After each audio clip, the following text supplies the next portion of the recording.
Hello, everyone. Welcome to meeting 3 of Adaptive Toys for Children. We have our first guest speaker here with us today, and we just have a couple quick updates besides that, and then we're going to get into groups.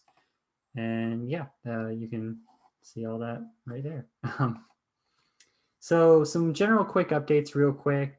Officers are working towards some final shirt designs, and then we're going to try and show them all off to you guys so you can vote on our final shirt design. We were very impressed by what we saw so far, and we were able to kind of combine some together to make a better design and filter some out into what we think might actually end up working for the overall club. And if something doesn't get chosen for a shirt, it could very easily be chosen for another type of logo, like for our website or other branding that might be possible.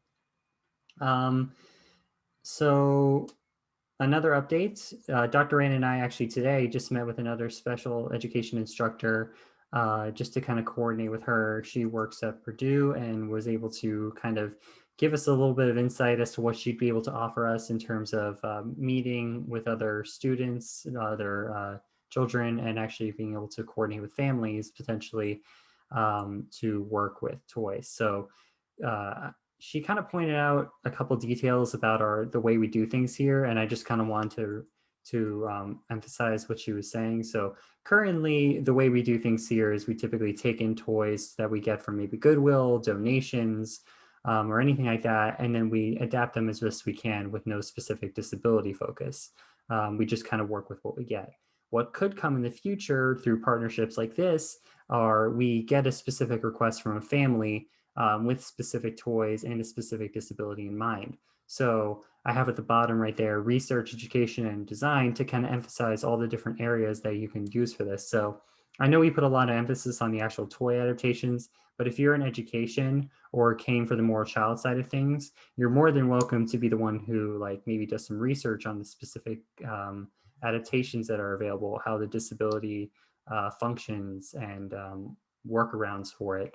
Education, if you would like to do some research in that as well. And in terms of design, I put that in there because while we do design in a few different ways with the toys we currently work on, I thought it would be worth mentioning that in this specific case with these types of families, we would be able to get a better idea of our end user, and those people in engineering might know the actual process of knowing your end user and being in contact with them through the majority of your process to best figure out how you can reach your end goal, which in this case would be a better adapted toy. And we hope to have her come in and speak in March after we get a couple other things rolled in with the club. But yeah, that's all I had, I believe at the moment. I'm going to stop sharing now and hand things over to Kristi. Well, I'm super excited about your guys' club. I think it's awesome. So I just wanted to share a little bit kind of my background. And so I graduated with my bachelor and master's degree in speech language pathology at Purdue University. And at that time when I was completing my graduate work, I was in the basement of Headland Hall quite a bit. So they have a nice new facility now. The speech department is very nice compared to when I was at Purdue, but I certainly value my time there. And whoops, sorry about that.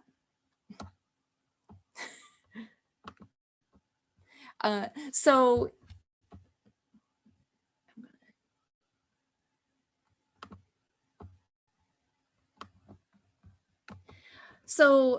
in 2001, I started a new job at the Elkhart County Special Education Cooperative. So that cooperative actually has 6 school corporations in it. So it has the Goshen Community Schools, Concord, Fairfield, Middlebury,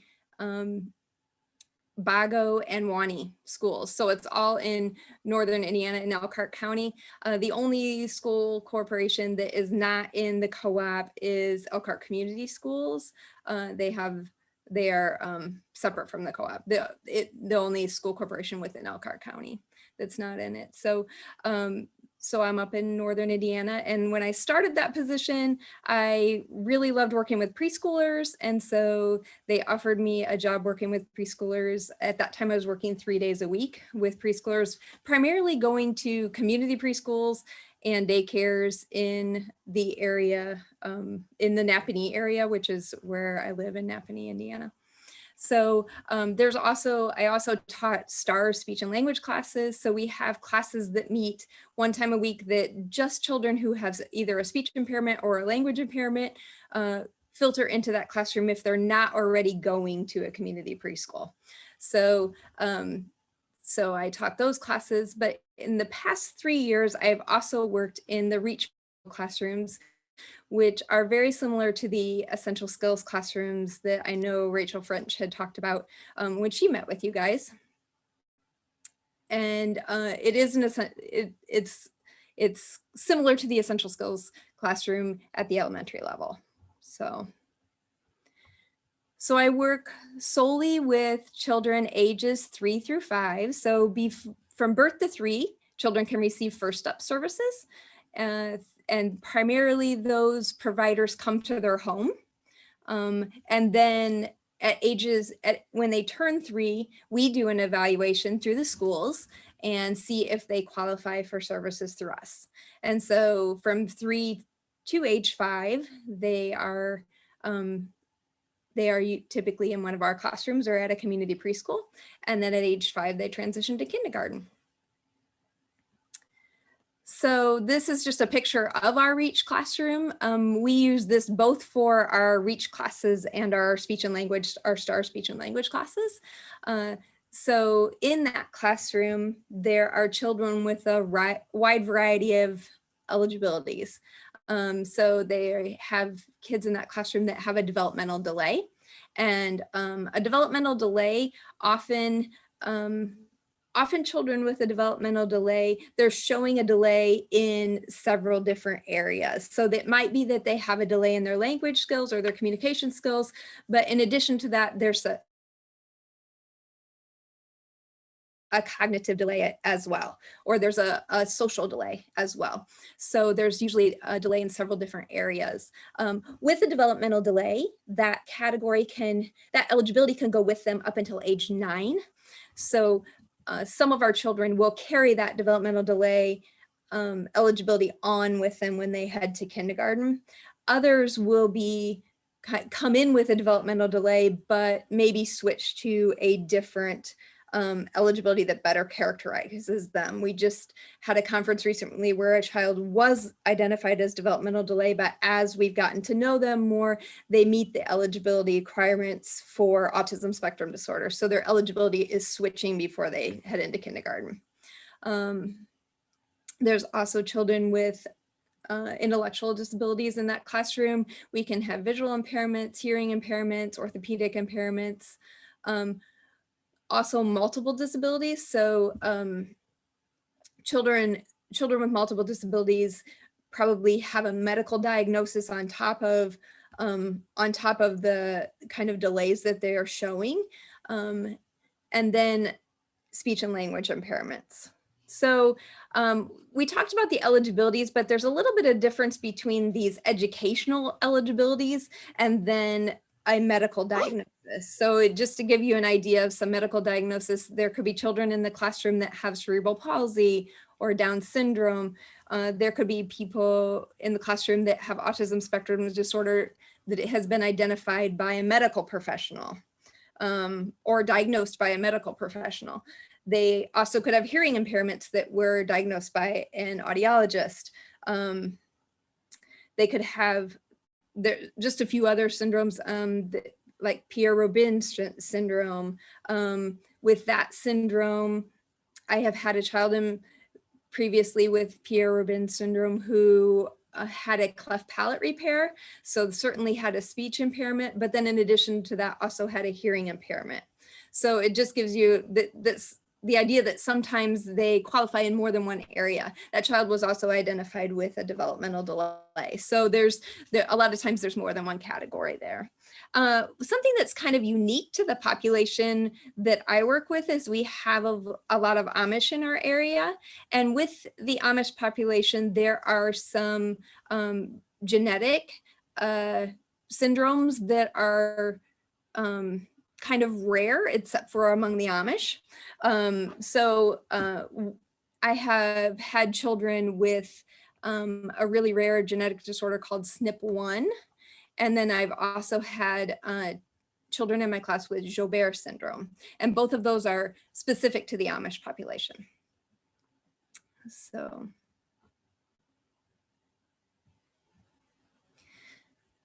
So one thing I mentioned is that all of the children in that essential skills classroom, in the REACH classroom, they all are identified with a language impairment or a language and a speech impairment. So there's communication needs across the board for all the children in the class. And the approach that we take in our classroom is a total communication approach. So we want children to use any means necessary to communicate. So the use of signs, I've put some signs at the bottom there from American Sign Language, or if a child gestures kind of like pats a chair to let you know that they want you to sit down by them, that's a gesture that they might use. Vocalizations, some children are just kind of at that stage where when they are trying to get your attention, they're just kind of vocalizing. Pictures, icons, facial expressions. So any means necessary. I wrote written communication as well. Many of our children cannot read, but some of them, as they are getting ready to transition to kindergarten, particularly children who are identified on the autism spectrum disorder, but maybe kind of at the higher end of the spectrum, they are really drawn to words and they're drawn to letters. And so it can be a tool that we use to communicate with them to write out a sentence. Say, for example, we're trying to get them to, they're wanting to lay down when it's at circle time and it's time for them to be sitting upright. So we could write a sentence, I sit up at circle, and they could read the sentence, and that might help them to actually sit up.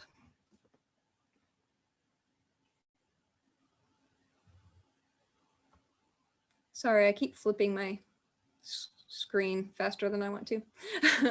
All right, so this screen, I know that this is not really your guys' area, but I just wanted to share with you a lot of different kind of low-tech options that we use in our classroom.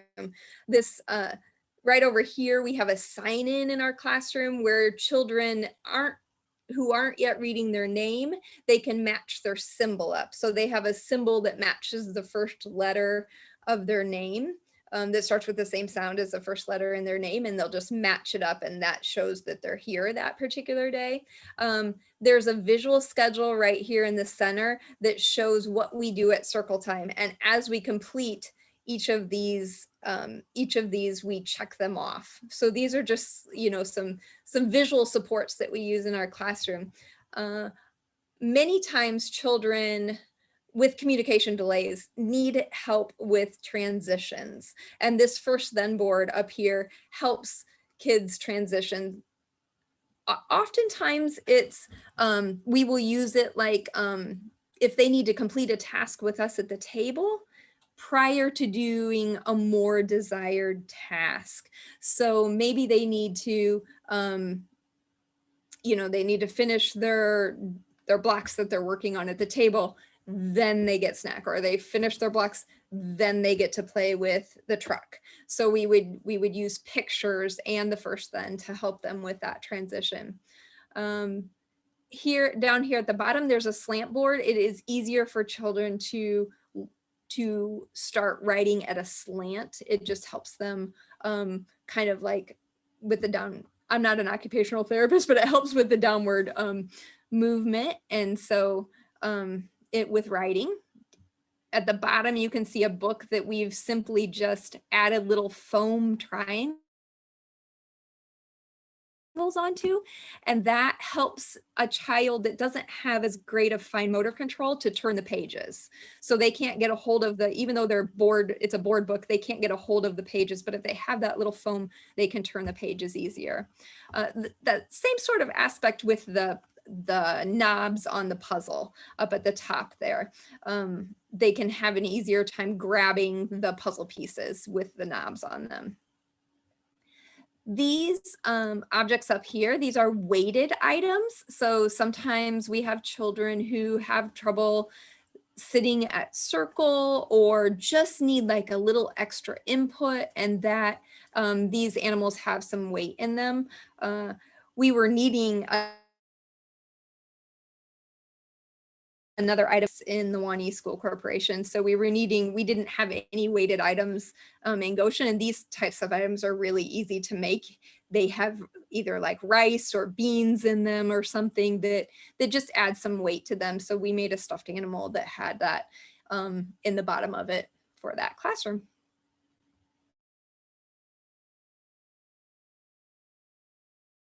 All right, so I wanted to share just a couple. I'm going to stop sharing for just a second here.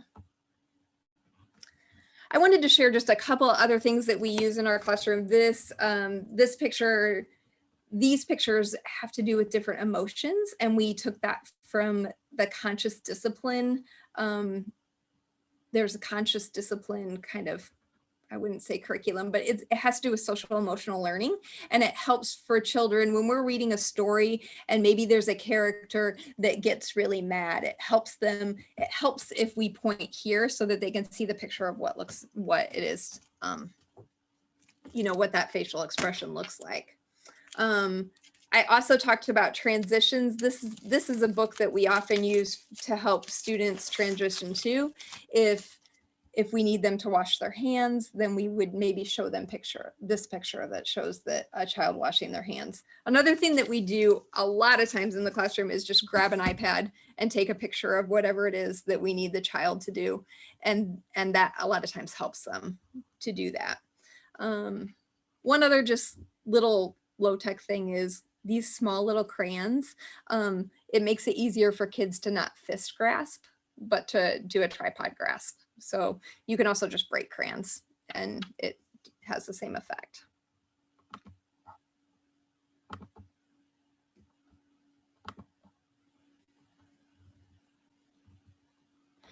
So this is the section I'd like to spend the most time in, and this is kind of like the mid-text section. And you guys have, I know, worked with building a lot of switch toys and are talking also about switches. And I would like to, I'll demonstrate some of the switches that I brought and some of the different toys that we have a little bit later. But here you can see like we have some adaptive seating. This is called a Riften chair, and it has, it's just like some Dyson that like shelf liner to help a child so that they aren't scooting off of it. There's also a belt that can just this gives them just a little extra support if they aren't quite at the point where they're sitting in a regular seat. Up here in this corner, there's a gait trainer that helps the child with walking. And I'll get into some of these switches here in a little bit. These instruments right here are some of the switch toys that we have in our classroom right now. And I will show you.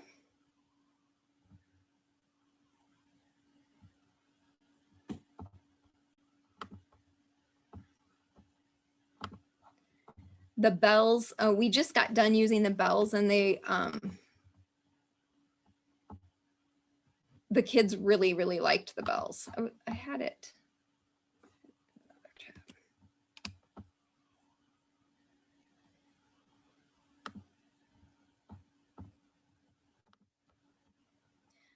So I'm going to turn down the volume just a little bit because they were really loud when I was playing them earlier.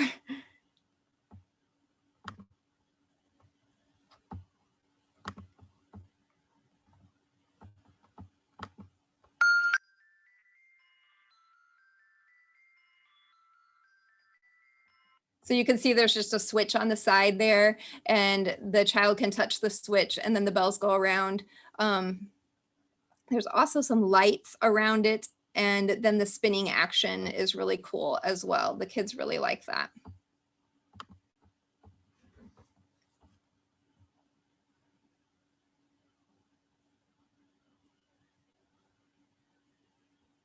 Okay, I want to just show you guys some of the different switches that we have in our classroom.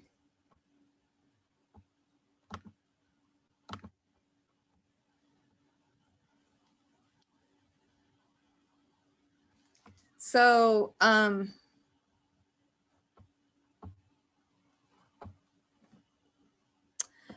of my favorite switches are the button switches. So there are both corded switches and non-corded switches.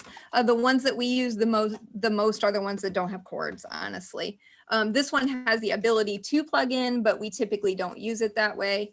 And so this one we use at the end of our day when kids are getting ready to say goodbye, and they wave first. So it pairs the gesture with the voice, and they just touch the switch and it says bye.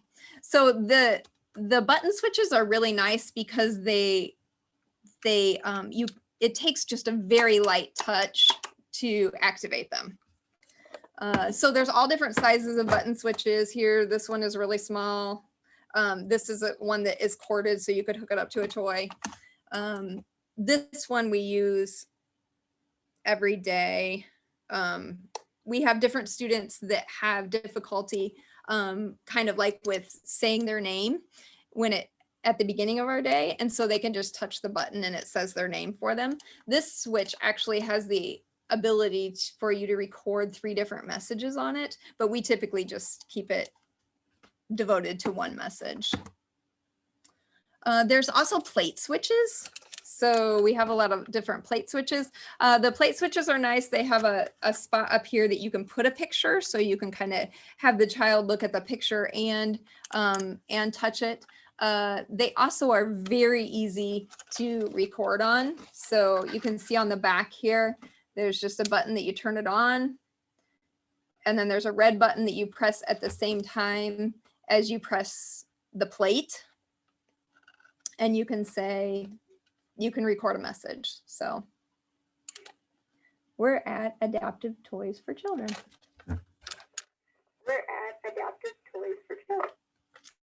And so it's really easy. This one we actually use every day when we're doing our calendar time. So every day the teacher will just talk into it and say what today is February, today is Monday, February 16th. And so she would record that message, and then the kids get to come up and point to the calendar first and then touch it. And it just gives them some extra motivation. And for the children who we need to go hand over hand to do the whole calendar part, that gives them some independence in being able to participate. I have another one of these set up. We're getting ready to do a Jump Frog Jump book. In the book, it repeats Jump Frog Jump over and over throughout the story. So as we get to that part, it allows the children to participate then. So on that page, I can kind of hand it to a student. They can press the button that says Jump Frog Jump, and it allows them to participate that way. Those are the switches that we use the most, the plate switches and the button switches. The plate switches, I will say, activate just a little bit with a little less sensitivity, I guess, than the button switches. So the button switches, you can just touch really lightly and they go. The plate switches, it just takes a little bit more pressure there. There's also, this is kind of an older one, and I tried this one out today and it actually doesn't work anymore, but this is a choice switch. So when you're starting to work on children making a choice, you could be, do you want pretzels or fish crackers? And you could have a picture on both of them and they could choose which one they want. There's also like joystick switches. So if kids are at the point where they can't hit down like this, but they can grab a hold of, then there's those.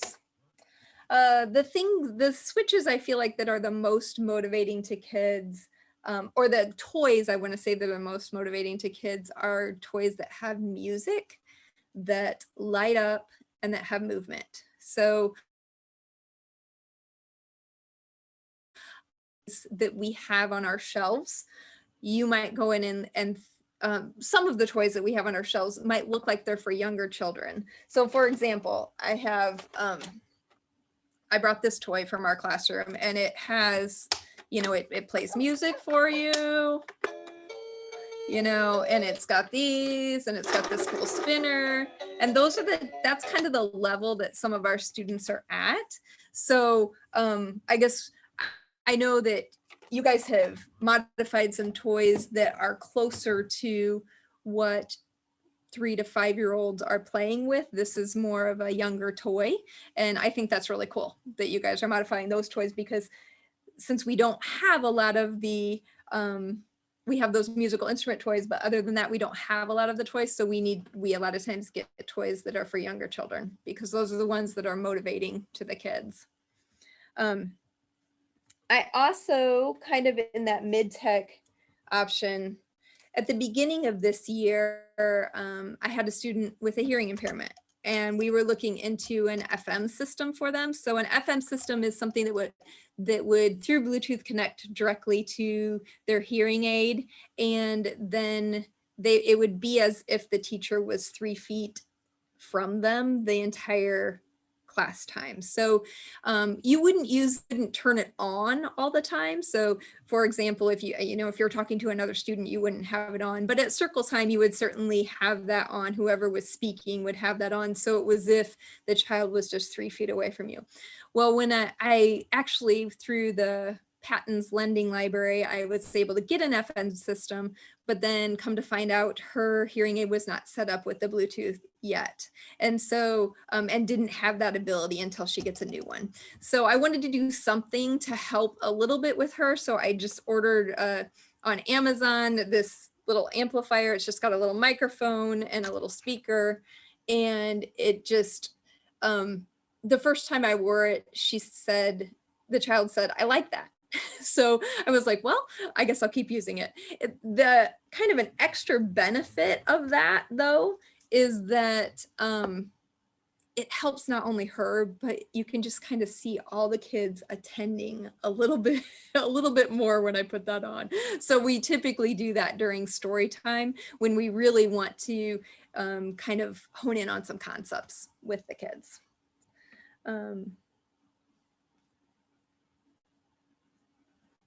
There are other switches too that we don't have, like foot switches and things like that, that kind of are child specific and situation specific. I feel like the button switches for us right now, for the students that we have, work really well, and the plate switches work really well. But if we had a child that had more needs, we might need to look into some additional switches.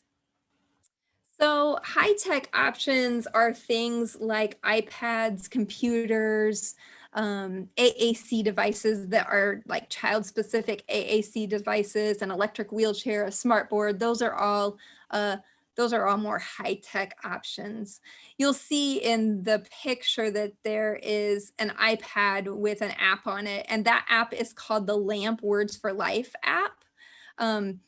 That app we use consistently throughout our classrooms, and it helps teach children functional communication. The nice thing about the LAMP app is that we can mask certain words. So if we are trying to say we're working with cars on a ramp, and we're trying to teach certain words like up and down and go and stop, we can mask the other words for that particular activity and just kind of have a teaching moment of those specific vocabulary words.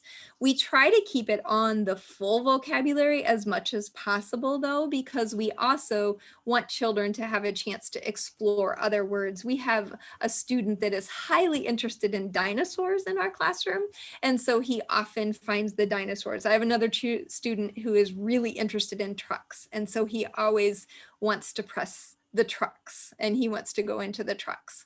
So we try to keep it on the full vocabulary as much as possible. The nice thing also about the LAMP Words for Life app is I don't feel, unlike some other communication systems that I've used, it is not very limiting. You can say lots and lots and lots of things, and you can also modify it. So we have modified it on a page that isn't, this page is full of buttons, but you can go to another page and it's not. And we have modified that page to have all of our names in it, and the teachers' names and the students' names.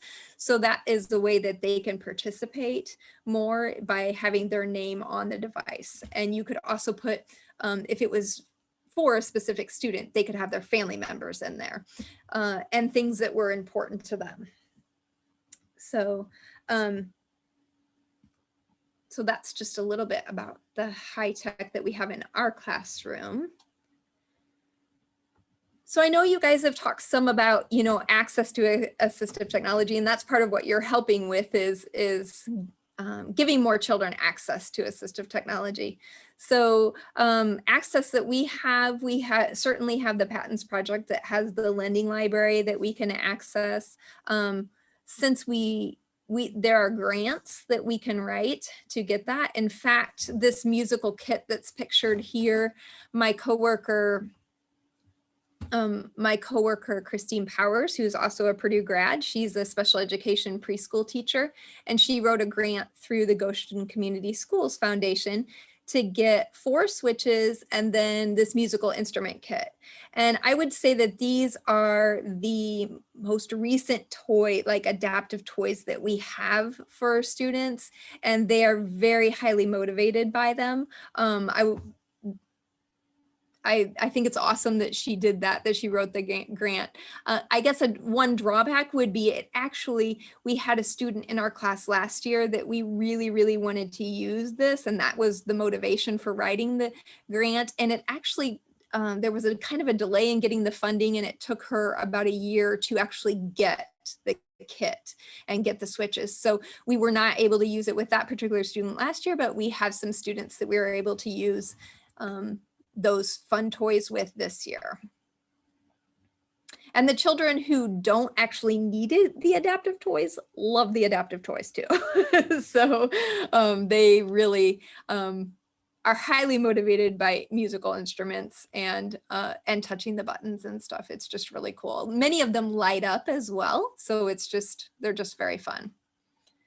One interesting story, we have a little guy in our class that we felt was not going to be able to participate with our regular musical instruments. And so we wanted to try out some of these. So we had tried out this particular toy right here that has a bunch of different choices for the child to be able to do. And the other children were playing with little kind of like jingle bells, I want to say, and tambourines. And so one student was not having the best of days, and he had thrown his tambourine, and he wasn't wanting to participate at that particular time. And so it was on the floor, and our little student that had the choice to use this actually crawled to the just regular tambourine, grabbed a hold of it, and was shaking that.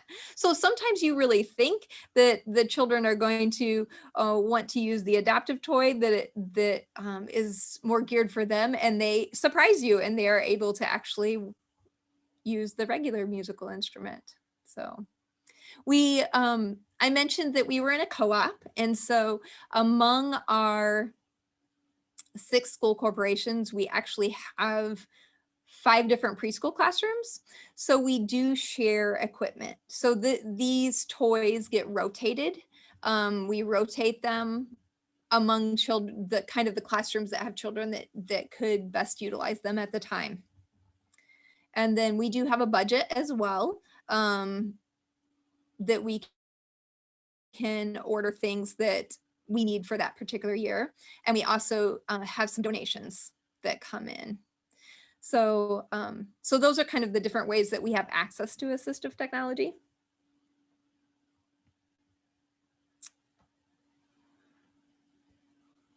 I don't think I have anything else, but I would love to know if you guys have any questions.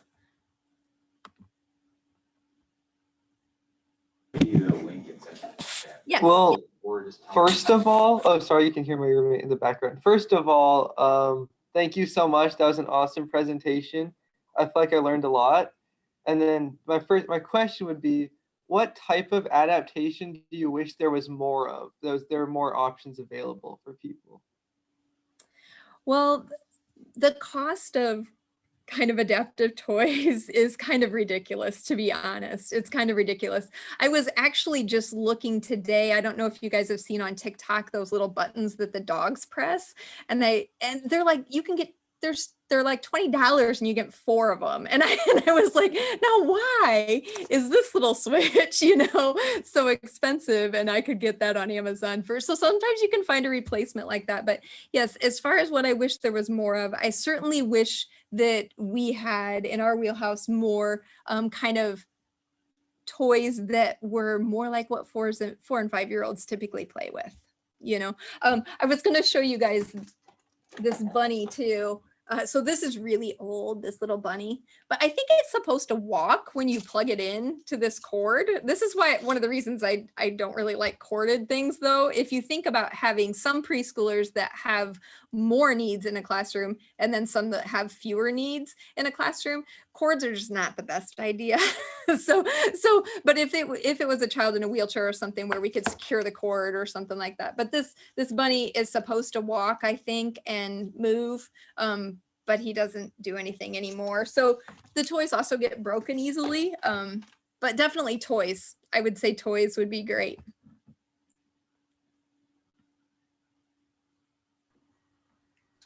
Yeah, that's awesome. We went over last week. We had a whole thing about how much these things cost. Like in the more common websites. Like, because you shouldn't have to look far for this. You shouldn't have to go to like a lot of in-depth websites. So we went to just some more common ones and we're looking at all the crazy prices.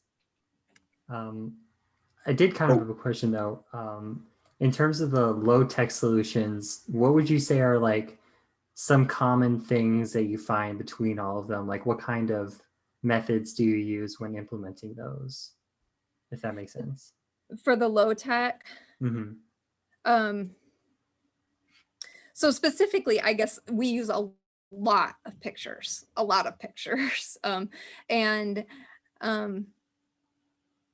Yeah, I mean, I guess I feel like we always try to also pair the word with the picture just to help with beginning reading skills as well. I'm not sure if that quite answered your question or not, but we do use a lot of pictures in our class. I think with everyone now having a phone at their disposal and iPads at their disposal, a lot of times I mentioned I go into community preschools and I will tell teachers, if I'll show them how I will just like take a picture of the chair that the child wants to sit in, and it helps them go sit in the chair. And it's because children with communication delays, they don't always have a great connection. Like the words don't mean anything to them yet, that they don't, you have to kind of teach them what they mean. And then there's other children that the words have meaning to them, but it's just not kind of their forte. Pictures are their forte. That's what they respond to. So if you take a picture of it, they're much more likely to transition and move towards the object. So. I had a question about a toy that we're thinking about adapting, and I just wanted to know, like, do you think your kids would find it amusing? We were thinking about a button-activated bubble machine for like outdoor play that could also be like very simple movements. Bubble machines are awesome. Yes, I have a speech therapists often talk about how bubbles are a must for preschoolers, and that I have a bubble wand in my evaluation bag just because when I'm trying to get children to look at pictures and things like that, bubbles can be extremely motivating. I just did an evaluation recently where I had the child look at like 2 pictures and then we did bubbles. 2 pictures, then we did bubbles. So yes, bubbles would be great. Does anyone else have any other questions? Well, that's a good question. Is there anything that that we could do to like help with the AAC or like the lamp thing? iPad communication? I'm not sure I know what you mean. Can you? I don't know, like are there any additional adaptations for lamp or for yeah. I saw on I saw on Twitter like they 3D printed these um like things to put over the iPad, so like there was like a outline of the button. But Yeah. I don't know like if there's anything like that or anything else that could help with lamp. Yes, yes. So we were actually talking about trying to get some of those made, maybe like through the high school or something like that. So what she's talking about is sometimes sometimes children don't have the fine motor movement to actually hit the tiny buttons on lamp. So the buttons are pretty small here. And so if they don't have the kind of the fine motor movement to hit the tiny little buttons, you can put an overlay on top that has little squares where like if they would hit, they have to hit a center of it. Kind of, it's just like a really thin piece of plastic that goes over it. And yeah, that would be something that would be extremely helpful to have overlays, because I don't have them. I don't have access to them. I know some people have tried to make them, but. Could you send your email again in the chat? Because I wasn't able to write it down when you had it in the slides. Sure. Thank you. Yeah, I think I did have one more question. Is there a specific like type of dependency or disability of one of your students that you feel like isn't serviced a lot by the toys that you have? Like, is there anyone who maybe might not have as many options as someone else? That's a great question. I feel like probably the student that we had last year when we didn't have access to those musical instruments, I felt like we needed something like that, because we had the rabbit. I mean, really, we didn't have a lot besides the rabbit or the other kind of like younger toys. So I do feel like the musical instruments are helpful. However, like we do have a student in our classroom right now that has SNP1, who is a little Amish student that has SNP1, and we're finding that student is a lot of times interested in things that typically developing kids are interested in. That student was the one that went after the tambourine. You know, they wanted the same thing that the other kids had. So in thinking about that, I would say more similar toys to what children are playing with at that age. Yeah. Yeah, that makes sense. Thank you. Yeah. So the little robots and stuff like that, that's cool. Those are cool. If you guys ever do have extra, we would love to partner with you guys. Or if you want to talk to like Notre Dame students or St. Mary students about starting a club or something like that, that'd be awesome. Yeah, we're looking to branching out in a number of ways with other organizations who might need toys, with other people, like in terms of starting other chapters or whatever at other schools. And if you have anything broken that you need fixed, we've fixed adapted toys before in our club. So we also act as a repair shop sometimes. That would be great. Maybe you could fix my rabbits. I have 2 of them. We can do our best. We can certainly try. No, but yeah, we adapted like a small like switch adapted fan before, or not adapted, we fixed it up for them. They've sent a couple of things our way, and usually it's just like a wiring issue, or something that's easily fixed with some soldering. We had someone who sent us like an actual, like one of the big switches. Someone just straight up sent one of those to us one time because it wasn't working. So yeah, we fixed a couple of things like that before. Cool.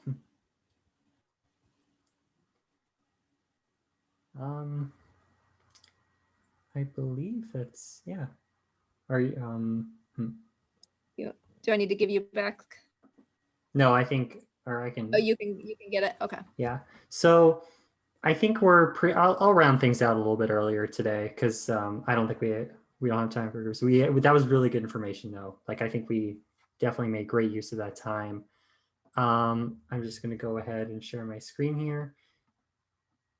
Let me see something. But yeah, thank you so much for that presentation. That was really amazing. I learned a lot from it. I hope a lot of other people did too.